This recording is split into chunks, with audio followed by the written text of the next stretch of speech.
guys, I'm MJ the Illustrator and welcome to my channel.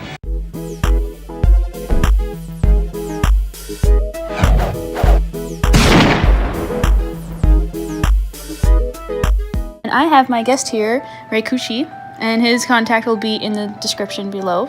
Hi, I'm sick. And I'm going to be doing a Ryuk mural while talking about the new Death Note movie by Netflix. Well, it's always a fun movie to talk about because of how controversial it was. And it's interesting how even with all the changes that they made, it's still such a big movie to talk about. Where do you want to start in terms of talking about Death Note? Do you want to talk about where it goes wrong, where it goes right, the changes that were made and why you might not like them, stuff like that? Why don't we start about one of the most controversial topics, being that a lot of people consider the movie to be whitewashed. Oh my god, fuck that, dude. Okay, the whitewash thing, it doesn't matter because, like, if the characters are just so well in character that it just seems like they're perfect for the part, it doesn't really matter what race they are. And people were saying that the movie's whitewashed, but then they changed a lot of ethnicities for other characters away from being white. Like L and Watari? Yeah, L and Watari are European. Even though Watari was a Japanese name alias, Watari himself was still European, and they changed Watari to be actually Asian in the movie. No, so he was changed to be Asian, and then L was changed to be black. And I actually thought the black character in the not the black character, racist, that L in the movie was actually really good in the first half. But I think it started to get worse, and I don't fault the actor for that at all. I think that was just part of the directing because they wanted to make it more dramatic. So when, spoiler alert, Asian Watari dies in the movie, you know, they made Elle into some, you know, little pansy ass bitch who, cries for like the entire half of the movie, which is a shame because in the first half he was really good. And like the changes they made actually made sense considering the time constraints for a movie. So I feel like the changes to the races didn't actually play any role at all in, the movie being a less enjoyable experience. It was mostly because the actors were bad, or in the case of L's actor, the directing for him was bad. Yeah, I think that the whitewashing thing was also, I think it's misguided. I think people want to stay true to the original source being mainly Japanese. But even L was, the creators of Death Note did mention that L was supposed to be some kind of mix of 4 different ethnicities, like Russian, and I think German was another one, English, and then it was like a tad bit of Japanese, I think, if any. I'm not sure. But, no, I think L's character did a good job. The only characters I had problems with was Light. I didn't have problems with Mia so much because even though she wasn't anything like Misa, I really enjoyed her crazy ass. She's supposed to be some crazy bitch, right? And I liked that change. But I think Light being the main character and he's so cool and collected and such a genius, I think that it was kind of out of character when he revealed to be a genius at the very end, because he was kind of making a lot of common mistakes, like having the Death Note out in public or leaving it in places that was easily accessible, like Mia was able to take it from him. That's not something Light would do carelessly. And then in the end it's just does a 180 where it's just Light was ahead all along. And even the master plan that Light does at the end isn't even that much of a genius thing. All he does is he kills people, and then while he's killing them, he makes them do things to make sure that he stays alive at the end. Which is something that Light did to the FBI agents, for example, in the anime. But he did it in a more clever way, because even though he would kill people and control their actions, he made their actions interact with the unique element of the Death Note. So in the case of the movie, it's I'm gonna kill this guy, but before he dies, I'm gonna make sure that he puts me in a comatose state so that people think I'm dead, right? That's an element in and of itself where somebody could have done that on their own without the Death Note, right? Whereas for the busjacker, I think in episode 7, or it's the first 7 episodes where the guy hijacks the bus that Light's on, he writes his name on the Death Note, but he makes one of the conditions for him dying to see an otherworldly phantom. But the only way that's possible is if he touches a page of the note. So he makes that happen by making him interact in a unique way with the Death Note, which is an otherworldly item. So it's much more interesting to see how he made those two objectives collide so that they could actually come to fruition and have the death play out. Whereas in this one, it's just this guy's a doctor, and before he dies, he injects me with a needle and I go into a coma.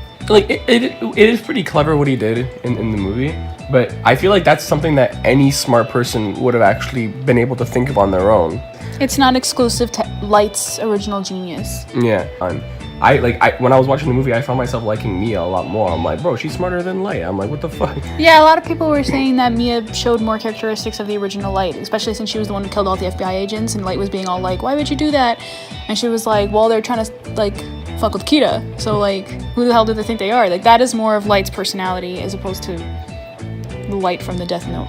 Yeah, I don't know why they made Light so indecisive, considering, like, I know people are gonna say, like, oh, well, like, the character has to be different from different source material, so they just made Light in this movie different. But a key component of Light of Kira is that he didn't want anybody crossing him, or else he would go after them immediately. As soon as episode 2, even when he's still like morally gray and he wants to still do the right thing, and the moment L threatened him, yeah, he like even when he had some reservations about killing people, even in episode 2, the minute he was under a threat by L, he tried to kill the person who he thought was actually L, like the reporter guy on the TV. A lot of problems with Light. I did like the way he reacted to Ryuk. I think that was a much more realistic reaction as opposed to the story. He's like, oh no, falls off chair and then just stares at the guy. Like, no.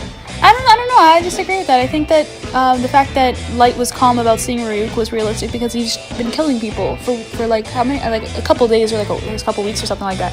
So I feel like when you come into a supernatural power like that, I feel like you would expect you would already start expecting some kind of consequence kind of thing. But I think he could have freaked out more, but I think he didn't have to freak out as much like he did in the movie. That's also Ryuk throwing everything around. Maybe that gave him more reason to freak out. Not true. The books are flying. Like an indoor storm.